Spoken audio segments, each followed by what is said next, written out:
Thai land کے ایک دور افتادہ علاقے سے ایک دل دہلا دینے والا واقعہ سامنے آیا ہے جہاں ایک 8 سالہ بچہ کئی عرصے سے کتوں کے ساتھ زندگی گزارنے پر مجبور تھا۔ ماں نے لاپرواہی برتی کے ساتھ زندگی گزار رہا تھا بلکہ ان کی زبان اور حرکات کو بھی سمجھتا تھا۔ برطانوی اخبار ڈیلی میل کی رپورٹ کے مطابق یہ واقعہ تھائی لینڈ کے صوبہ لیپ لائے میں پیش آیا۔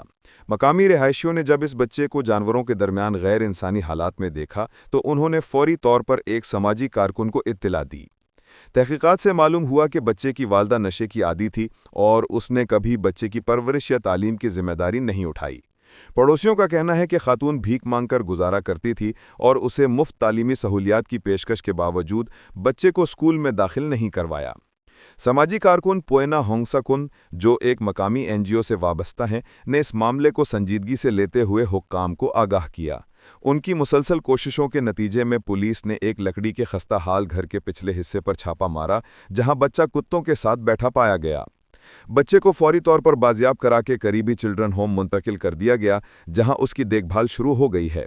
پوئنا ہونگسکن کا کہنا ہے کہ ان کا ادارہ اس بات کو یقینی بنائے گا کہ بچے کو نہ صرف تعلیم دی جائے بلکہ اسے ایک محفوظ اور بہتر زندگی کا موقع بھی فراہم کیا جائے۔ ان کے مطابق ہم بچے کی مکمل بحالی تک اس کے ساتھ کھڑے رہیں گے تاکہ وہ ایک خوشحال مستقبل کی طرف بڑھ سکے۔ یہ پہلا واقعہ نہیں ہے جب کسی بچے کو جانوروں کے ساتھ تنہا چھوڑ دیا گیا ہو۔ اس سے قبل یوکرین میں 1991 میں ایک لڑکی اوکسانا ملایا کا کیس بھی سامنے آیا تھا جسے اس کے والدین نے نشے کی حالت میں چھوڑ دیا تھا اور وہ کئی سال تک کتوں کے ساتھ ہی رہی۔ وہ انسانی زبان کی بجائے بھونک کر بات کرتی تھی اور دونوں ہاتھوں و پیروں پر چلتی تھی۔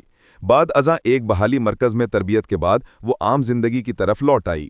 ماہرین نفسیات کا کہنا ہے کہ ایسے حالات میں پرورش پانے والے بچوں کی ذہنی، جذباتی اور سماجی نشوونما شدید متاثر ہوتی ہے، تاہم بروقت توجہ اور مناسب بحالی کے ذریعے ان کی زندگی بہتر بنائی جا سکتی ہے۔